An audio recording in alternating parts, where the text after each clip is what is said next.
ನೂತನ ವಸ್ತ್ರ ಮಳಿಗೆ ತೆರೆಯುವ ಸಂಭ್ರಮದಲ್ಲಿದ್ದ ಯುವಕನೋರ್ವ ಅದೇ ಮಳಿಗೆಯಲ್ಲಿ ವಿದ್ಯುತ್ ಆಘಾತಕ್ಕೊಳಗಾಗಿ ಮೃತಪಟ್ಟ ದಾರುಣ ಘಟನೆ ತೊಕ್ಕೋಟುವಿನಲ್ಲಿ ನಡೆದಿದೆ.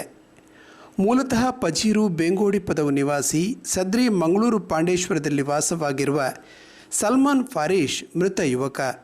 ತೊಕ್ಕೋಟಿನ ಸ್ಮಾರ್ಟ್ ಸಿಟಿ ವಾಣಿಜ್ಯ ಮಳಿಗೆಯಲ್ಲಿ ಸಲ್ಮಾನ್ ಫಾರೀಶ್ ಮಾಲಕತ್ವದಲ್ಲಿ ನೂತನ ಝೀರೋ ವಸ್ತ್ರ ಮಳಿಗೆಯೊಂದು ಇದೇ ಶುಕ್ರವಾರ ಶುಭಾರಂಭಗೊಳ್ಳಲಿದ್ದು, ಆ ನಿಟ್ಟಿನಲ್ಲಿ ನೂತನ ಮಳಿಗೆಯ ಒಳ ವಿನ್ಯಾಸ ಕಾಮಗಾರಿ ನಡೆಯುತ್ತಿತ್ತು. ಭಾನುವಾರ ರಾತ್ರಿಯೂ ಮಳಿಗೆಯ ಒಳಗಡೆ ಎಲೆಕ್ಟ್ರಿಷಿಯನ್ ಕೆಲಸ ಭರದಲ್ಲಿ ನಡೆದಿದೆ. ಭಾನುವಾರ ನಡುರಾತ್ರಿ ಸುಮಾರು 1:30 ವೇಳೆಗೆ ಸಲ್ಮಾನ್ಗೆ ವಿದ್ಯುತ್ ಆಘಾತವಾಗಿದ್ದು, ಜೊತೆಗಿದ್ದ ಕಾರ್ಮಿಕರು ಕೂಡಲೇ ಆತನನ್ನು ಆಟೋ ರಿಕ್ಷಾದಲ್ಲಿ ದೇರಳಕಟ್ಟೆಯ ಖಾಸಗಿ ಆಸ್ಪತ್ರೆಗೆ ಕರೆದೊಯ್ದರು. ಆಸ್ಪತ್ರೆಯ ದಾರಿಯಲ್ಲಿ ಸಲ್ಮಾನ್ ಮೃತಪಟ್ಟಿರುವುದಾಗಿ ತಿಳಿದು ಬಂದಿದೆ. ಉಳ್ಳಾಲ ಪೊಲೀಸರು ಘಟನಾ ಸ್ಥಳಕ್ಕೆ ಭೇಟಿ ನೀಡಿ ಪರಿಶೀಲನೆ ನಡೆಸಿದ್ದಾರೆ.